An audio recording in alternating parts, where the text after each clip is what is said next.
देखिए बेटा, आज करेंगे इंटरनल रिकंस्ट्रक्शन। जैसा कि नाम अपने आप में आपको आइडिया दे रहा होगा, इंटरनल रिकंस्ट्रक्शन। इसको आप कंपेयर कर सकते हैं, जैसे आपका घर पुराना हो गया तो आपने क्या किया, उसकी मरम्मत करा के उसको नया करा दिया, लीपा पोती करके नया करा दिया। यानी घर वही है, कोई भी आएगा तो ये नहीं बोलेगा अरे आपने नया घर बनाया है। जैसे अमेलगमेशन में तो क्या होता था, पुराना घर तोड़ के नया घर बनाते थे, तो कोई आएगा कह रहे नया घर बनाया।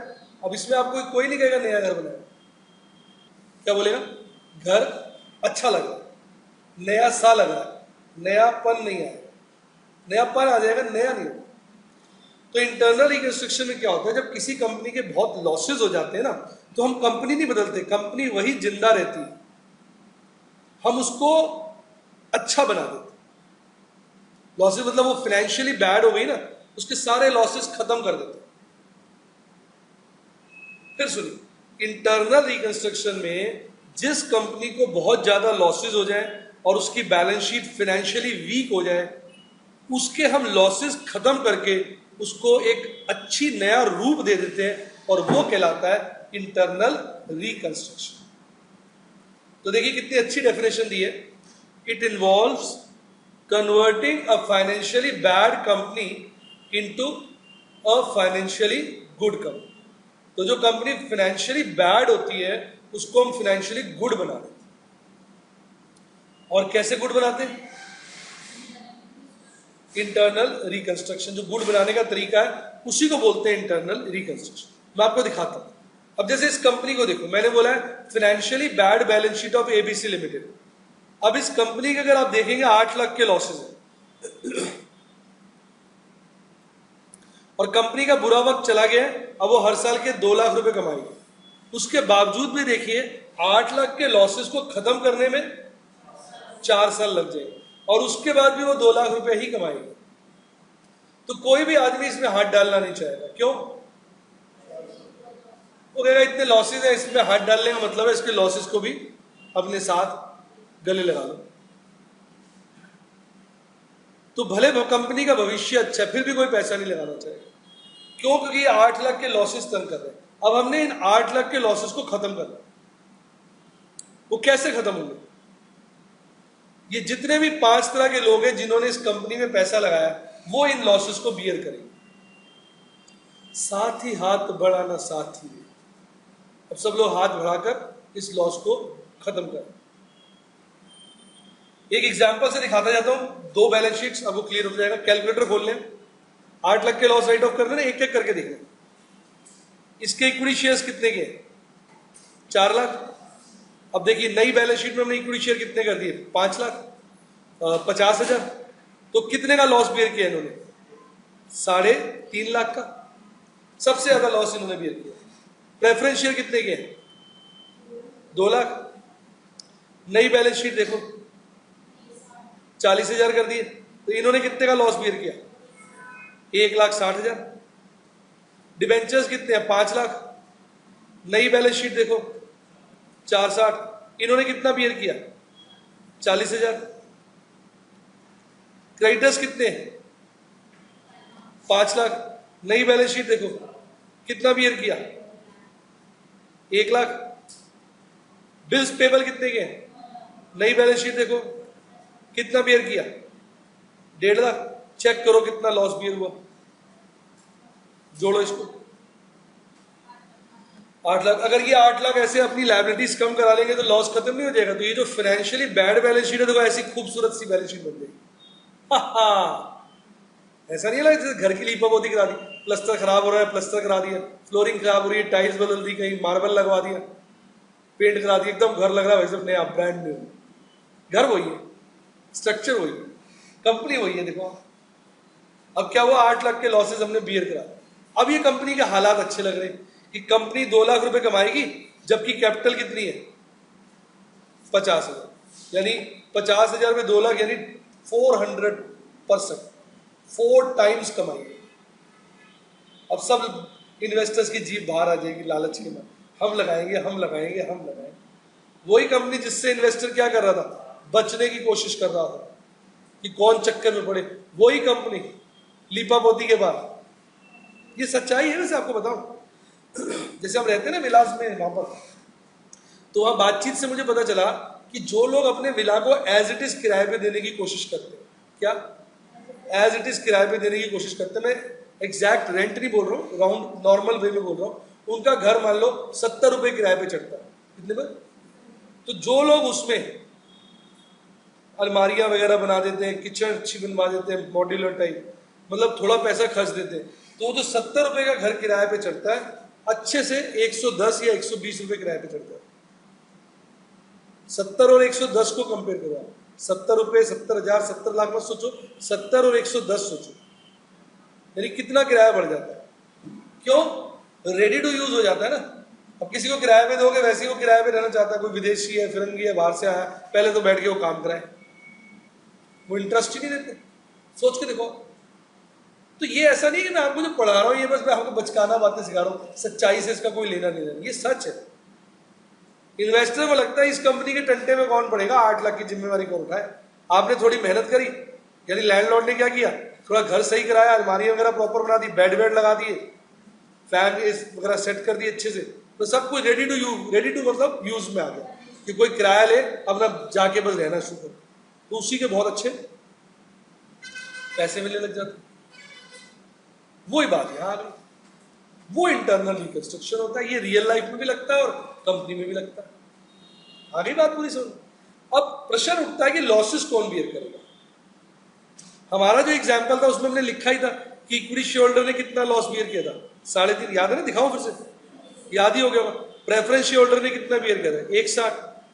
डिवेंचर होल्डर ने कितना बियर किया था, 40। क्रेडिटर ने कितना बियर किया था, 1 लाख। और बिल्स पेबल ने कितना किया था, 1.5 लाख। ऐसा करने से क्या हुआ था, लॉसेस राइट ऑफ हो गए।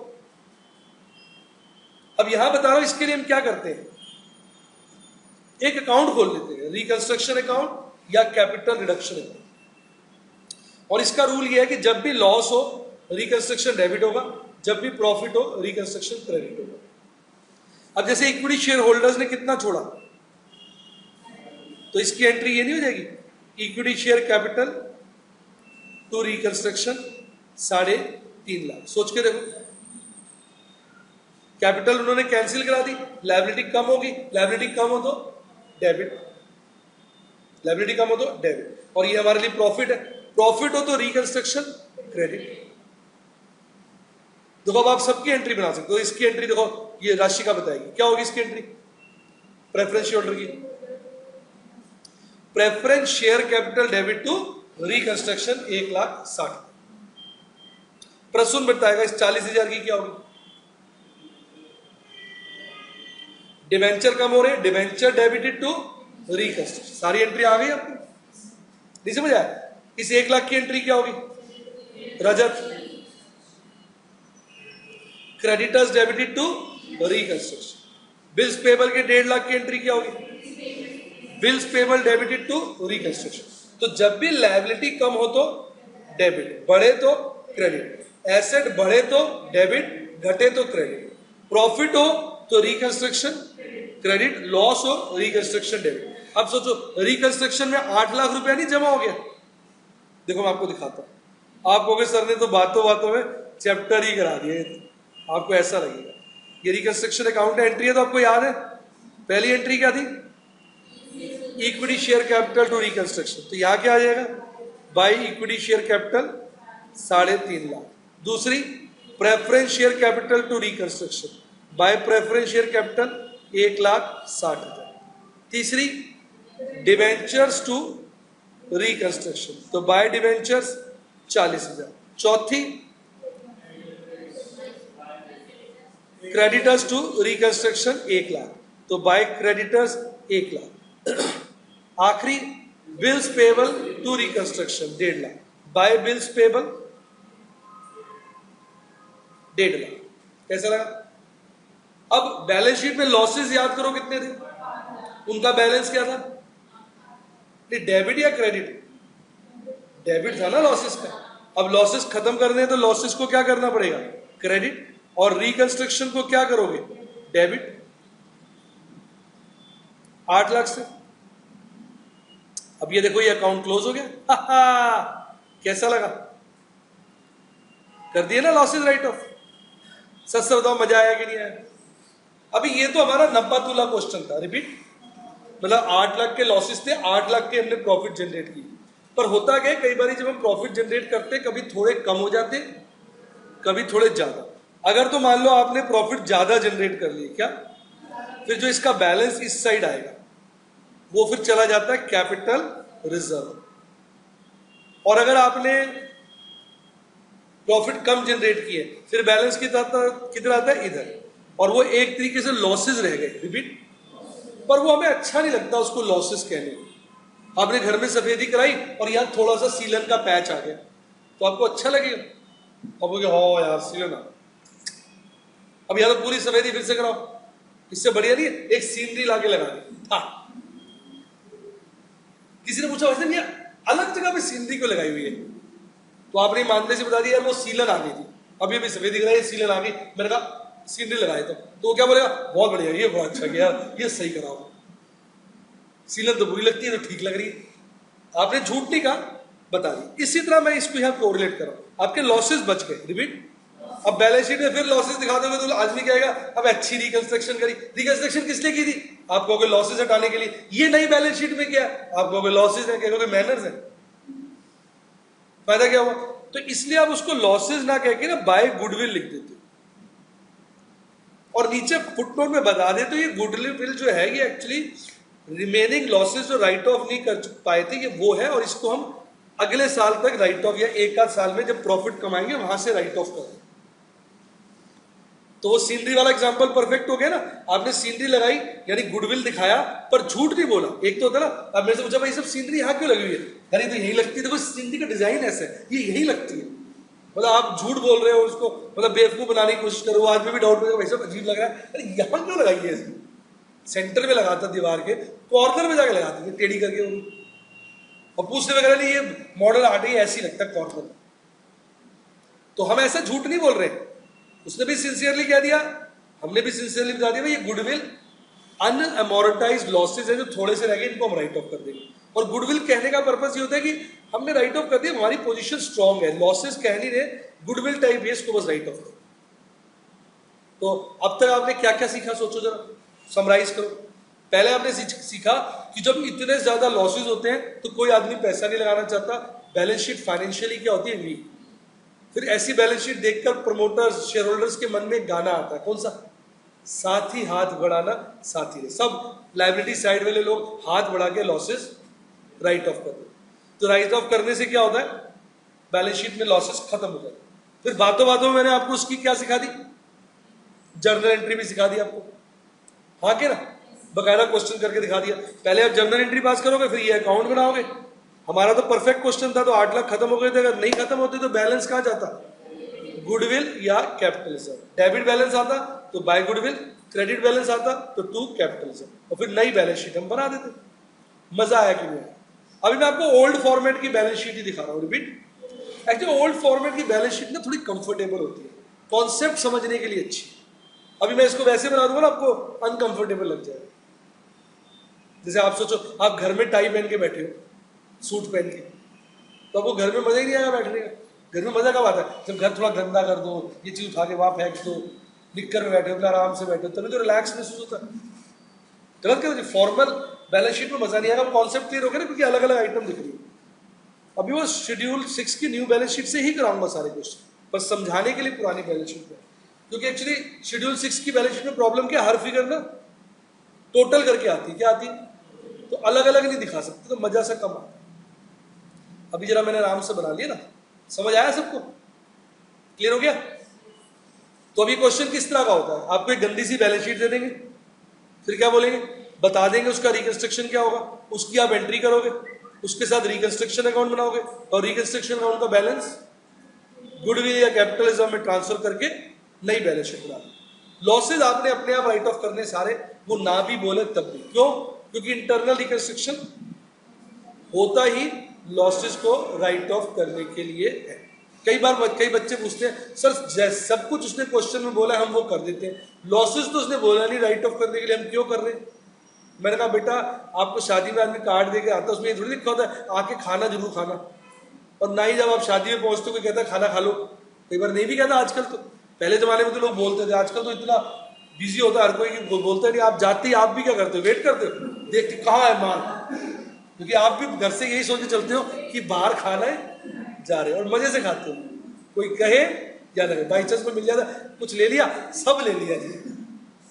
यानी वही वाली बात यहाँ पर है कि हमें कोई कहेगा नहीं कि लॉसेस राइट ऑफ करो, वो हमारी जिम्मेवारी, बिना बोले हमें उसको राइट ऑफ करना। पूरी थीम समझ में आ गई? बच्चे चैप्टर कर लेते, थीम ही समझ में नहीं आ गई। सबसे अच्छा कोई पूछे व्हाट इज इंटरनल रिकंस्ट्रक्शन, प्यारी सी डेफिनेशन देना, फिनेंशियली बैड बैलेंस शीट को गुड बैलेंस शीट में कन्वर्ट करना। कंपनी की जो फाइनेंशियली बैड पोजीशन है उसको फाइनेंशियली गुड बनाना। कैसे? उसके लॉसेस इन्वेस्टर्स को बियर करा और फिर लॉसेस को राइट ऑफ कर दो। एंट्री भी सीख लिया, आपको अच्छा लगा, समझ आया पूरा? अभी आगे और चर्चा कर रहे हैं, सब बातें अब मैं बता चुका हूं। नेक्स्ट पॉइंट लिखा कि लास्ट में प्रॉफिट जब जनरेट हो जाएंगे तो लास्ट में आप क्या करोगे, एक्यूमुलेटेड लॉसेस को राइट ऑफ। फिर मैंने कहा कि अगर उसके बाद बैलेंस बचे क्या, डेबिट, तो कहां चला जाएगा, गुडविल में। क्रेडिट तो कहां चला जाएगा, कैपिटल रिजर्व। क्लियर? फिर उसके बाद मैंने बताया कि लॉसेस कौन बियर करता है, टू ओनर कौन होता है कंपनी का, तो इसलिए सबसे ज्यादा लॉस कौन बियर करेगा, उससे छोटा ओनर कौन होता है, उससे कम कौन बियर करेगा। उसके बाद आता है अनसिक्योर्ड क्रेडिटर्स का नंबर, किसका, और बिल्कुल लास्ट में आता है सिक्योर्ड क्रेडिटर्स। अगर आप देखेंगे मेरा जो एग्जाम्पल था, मैंने उसमें इस बात का ख्याल रखा था, आप चेक करो एक एक बात। अगर आप मेरा ये क्वेश्चन सुनेंगे, कई बार बच्चे कहते सर आपने एक क्वेश्चन में पूरा चैप्टर समझा दिया था, उसमें तो दिक्कत ही नहीं आती। अब ध्यान से देखो, एक एक बात क्लियर होगी। 4 लाख के बदले 3.5 लाख का लॉस बियर किया, लगभग 90%, 87.5% लॉस हमने उनको बियर करा। तो 4 लाख के उनके बच क्या गए, सिर्फ 50,000, 12.5% रह गया उनका क्लेम। परसेंटेज वाइज देखो, सबसे ज्यादा इक्विटी शेयर होल्डर ने भी, प्रेफरेंस का देखो 80% है। 2 लाख को कितना बियर कराया, 1 साल, उनका क्या रहा था 87.5, प्रेफरेंस का क्या है 80। डिवेंचर सिक्योर्ड होते हैं ना, सबसे कम इनका देखो 10% से भी कम है, 10 से भी कम है, 8% है। क्रेडिटर्स और बिल्स पेबल क्या होते हैं, अनसिक्योर्ड, उनका परसेंटेज ज्यादा है, लगभग 20% के आसपास आ रहा है, 18-20%। तो थीम समझ में आ गई आपको? अच्छा लगा ये भी? देखो ये कॉन्सेप्ट क्लियर हुआ, ठीक। अब ये मैंने रूल्स बताया, ये मैं आपको पहले ही बता चुका हूं। 6 रूल बोल दिए थे मैंने बीच में। लायबिलिटी कम हो तो डेबिट, बढ़े तो क्रेडिट। एसेट कम हो तो क्रेडिट, बढ़े तो डेबिट, उल्टा रूल है। प्रॉफिट हो तो रिकंस्ट्रक्शन क्रेडिट करोगे, और लॉस होगा तो रिकंस्ट्रक्शन डेबिट। तो बातों बातों में हमने क्वेश्चन भी कर लिया और सारी बातें भी सीखी। बाकी ये नया फॉर्मेट है बैलेंस शीट का, एक बार नहीं कई चैप्टर्स में पढ़ा चुका हूं, नया फॉर्मेट आप इससे परिचित हो, लेकिन फिर एक बार बता देते, परिचय बार बार होने से याद हो जाता है।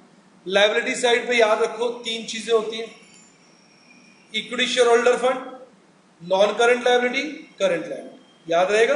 लायबिलिटी साइड पे 3 चीजें, equity share holder fund, non current liability, current liability. Asset side पे 2 चीजें, non current asset, current asset. बच्चों को याद ही है, चेहरे से लग रहा है। तो equity and liability main heading होता है। पहला शेयर होल्डर फंड, इसके 2 मेन चीजें होती है, share capital, reserve and surplus. फिर आता है शेयर एप्लीकेशन पेंडिंग अलॉटमेंट, ये आपको रेयर क्वेश्चन में मिलेगा। क्या मिलेगा? तो आपको ज्यादातर तो यही मिलेगा, और दूसरा क्या मिलेगा, नॉन करंट लायबिलिटी और current liability. Non current liability के 4 हेड होते हैं, long term borrowings, deferred tax liabilities, other long term liabilities, long term provisions. पहला long term borrowings, deferred tax liabilities, other long term liabilities, long term provisions. और जब current liabilities में आ जाते हो तो सेम सही है, ये लॉन्ग टर्म बोरोइंग था, ये शॉर्ट टर्म बोरोइंग। यहां डेफर्ड टैक्स लायबिलिटी था, यहां पे क्रेडिटर्स है, ट्रेड पेबल्स, क्रेडिटर्स और बिल्स पेबल, बाकी दोनों सेम है। या अदर लॉन्ग टर्म लायबिलिटीज था, या अदर करंट लायबिलिटीज है, या लॉन्ग टर्म प्रोविजन था, ये शॉर्ट टर्म प्रोविजन। याद ही करा दिया आपको, बस नॉन करंट में डेफर्ड टैक्स लायबिलिटी और यहाँ पर ट्रेड पेबल्स है। बाकियों के नाम अगर आप ध्यान दोगे क्या है, सेम, बस नॉन करंट में लॉन्ग टर्म है और करंट में शॉर्ट। एक बार फिर बात करते हैं, लायबिलिटी साइड पे कितने हेड्स होते हैं मेन, 3। शेयर होल्डर फंड, उसके 2 ही पार्ट है, शेयर कैपिटल और रिजर्व्स एंड सरप्लस। फिर non current liability, current liability. Non current liability में पहला long term borrowings, current liability में short term borrowings. Non current liability में दूसरा deferred tax liability, current liability में ट्रेड पेबल्स। बाकी सब सेम ही है। नॉन करंट के अंदर अदर नॉन करंट लायबिलिटीज, उसमें अदर करंट लायबिलिटीज। और लॉन्ग नॉन करंट प्रोविजंस या लॉन्ग टर्म प्रोविजंस, और उसमें शॉर्ट टर्म प्रोविजंस। कैसा लगा, क्लियर? सोच लो। अब आ जाए एसेट्स। एसेट्स के 2 ही हेड मैंने बताया, non current assets, current assets. याद ही हो गया होगा, हर चैप्टर में याद कराता हूं। ये तो बैलेंस शीट बच्चों को मुश्किल लगती नहीं है मेरे। अब सबसे पहले फिक्स्ड एसेट्स। फिक्स्ड एसेट के 4 पार्ट होते हैं। सारे नॉर्मली क्वेश्चन में नहीं मिलेंगे आपको, थोड़े मिलते हैं, फिर भी जानकारी के लिए। टेंजिबल, इनटेंजिबल, और जो टेंजिबल अंडर प्रोडक्शन है, जो बन रहे हैं वो इधर आ जाएंगे, और जो नॉन टेंजिबल अंडर प्रोडक्शन है वो इधर आ जाएंगे। यानी फिक्स्ड एसेट के मेन तो 2 ही हेड्स हैं, टेंजिबल, इनटेंजिबल। पर वो 4 कैसे हो गए, tangible, intangible, tangible under production, intangible under production. Tangible under production को बोल देते हैं capital work in progress. Intangible को बोल देते हैं अंडर प्रोडक्शन को इनटेंजिबल अंडर डेवलपमेंट। तो पहला हेड क्या होगा बेटा नॉन करंट एसेट्स का, फिक्स्ड एसेट्स। मेन उसके 2 ही हेड होंगे, टेंजिबल और इनटेंजिबल। बढ़ जाओ आगे। फिर नॉन करंट इन्वेस्टमेंट्स, फिर डेफर्ड टैक्स एसेट्स, फिर long term loans and advances और अदर नॉन करंट एसेट्स। इसमें ये वाला और ये वाला सेम है। फिक्स एसेट तो नहीं आएगा करंट के अंदर, वहां पे लॉन्ग टर्म इन्वेस्टमेंट था या नॉन करंट इन्वेस्टमेंट्स, यहां क्या हो जाएगा करंट इन्वेस्टमेंट या शॉर्ट टर्म इन्वेस्टमेंट। क्लियर? उसके बाद 3 हेड इसके अलग है खास। पहले हमारे पास स्टॉक होता है, उसको बेचते हैं, डेटर्स बनता है, डेटर से पैसा आता है, कैश बनता है। इस सीक्वेंस को याद रखो। पहले क्या होता है स्टॉक, उसको बेचते हैं, डेटर्स, डेटर से पैसा आता है, कैश। तो पहले इन्वेंट्रीज, उनको सेल किया, ट्रेड रिसीवेबल्स, पैसा आ गया, कैश एंड इक्विटी, और बाकी ये दोनों इसके साथ मैच करते हैं। ऊपर था long term loans and advances, नीचे आ जाएगा short term loans and advances. ऊपर है अदर नॉन करंट एसेट्स, नीचे आ जाएगा अदर करंट एसेट्स। इसलिए कंपेयर करा देता हूं जिससे आपको याद हो जाए। तो नॉन करंट एसेट्स के 5 सब हेड्स हैं और करंट एसेट्स के 6। ज्यादा पॉपुलर करंट एसेट में आपको मिलेगा इन्वेंट्री, ट्रेड रिसीवेबल्स और कैश एंड इक्विटी, और बचा हुआ डाल देना अदर करंट एसेट्स। एफडी थोड़ा ना शॉर्ट टर्म की नहीं होती, 1 साल से ऊपर की है, रिपीट 1 साल से ऊपर की है तो वो आ जाएगा। फिर हमने एफडी कराई है या हमने करवाई है, फिर वो इसमें आ जाएगा। अगर एफडी कराई तो नॉन करंट इन्वेस्टमेंट प्रेफर कर लेना। 1 साल से ऊपर है, 1 साल से कम की है तो फिर करंट इन्वेस्टमेंट। इन्वेस्टमेंट ही एफडी सोचो, एफडी कोई एडवांस थोड़ी दिया हो, किसी को लोन थोड़ी दिया हो, तो इन्वेस्टमेंट एक प्रकार। लोन एडवांसेस में वो आते हैं जैसे हमने किसी अपनी सब्सिडरी को जानकारी में लोन दिया, अदरवाइज तो इन्वेस्टमेंट ही कहोगे ना। बैंक में एफडी कराते तो भी आपने लोन दिया बैंक को, कभी ये कहते मैंने लोन दिया बैंक को, आप क्या क्या बोलते हो इन्वेस्टमेंट। इवन आप कंपनी के डिवेंचर्स खरीदते हो वो भी तो इन्वेस्टमेंट होता है, जबकि वो आप लोन दे रहे होते हो। Other long term loan and advances में होता है पर्सनल नेचर के लोन, जो मार्केट में हम पैसा लगाते हैं ना, जैसे बैंक में एफडी करा लिया, शेयर्स खरीद लिए, डिवेंचर्स खरीद लिए। ऑल्दो डिवेंचर्स भी लोन ही होते हैं आपको पता है, लेकिन फिर भी वो किस कैटेगरी में आते हैं, इन्वेस्टमेंट। कैसा लगा? लोन नॉर्मली होता है 1 to 1 वाला, क्या जैसे मैंने आपको लोन दिया, आमने सामने बैठ के लोन, ठीक, मजा आ गया। बहाने से बैलेंस शीट भी याद करा दिया, कोई डाउट? तो बेसिक्स पूरा क्लियर हो गया आपको? एक बार हल्का सा क्विक रिवीजन कर ले। एंट्री में तो कोई डाउट नहीं, में तो रट गई आपको। ये भी समझ में आ गया कि लॉसेस का सीक्वेंस, सबसे पहले की जगह सबसे ज्यादा और पहले कौन, फिर प्रेफरेंस शेयर होल्डर, पहले इक्विटी शेयर होल्डर, फिर प्रेफरेंस शेयर होल्डर, फिर अनसिक्योर्ड क्रेडिटर्स, फिर सिक्योर्ड। ठीक, रियलाइजेशन रिकंस्ट्रक्शन का पता चल गया, डेबिट हो, लॉस हो तो डेबिट, प्रॉफिट हो तो क्रेडिट। बाद में P&L वाले लॉसेस अपने आप राइट ऑफ करने, बैलेंस बचे डेबिट तो गुडविल, क्रेडिट तो कैपिटल रिजर्व। सारा याद ही हो गया होगा। इंटरनल रिकंस्ट्रक्शन का मतलब फाइनेंशियली बैड कंपनी को फाइनेंशियली गुड बनाना। कैसे? साथ ही हाथ बढ़ाना, साथ यानी जो लोगों ने पैसा लगाया वो हाथ बढ़ाकर मिलजुल कर सारे लॉसेस बियर कर लें। थोड़ा मजा आया? पूरी थीम क्लियर? श्योर? पक्का? और लॉस प्रॉफिट की एंट्री तो सीख ही ली मैंने, आपको बातों बातों में सारी एंट्री करके दिखा दी, नहीं? सही बताओ, क्लियर? नॉर्मली जब हम रिकंस्ट्रक्शन करते हैं तो नेक्स्ट ईयर ऑनवर्ड हमें प्रॉफिट ही होती है, लेकिन मान लो बुरा वक्त है भाई साहब, पता चलता है एक के बाद दूसरा हादसा भी हो जाता है, तो क्या होगा उस केस में?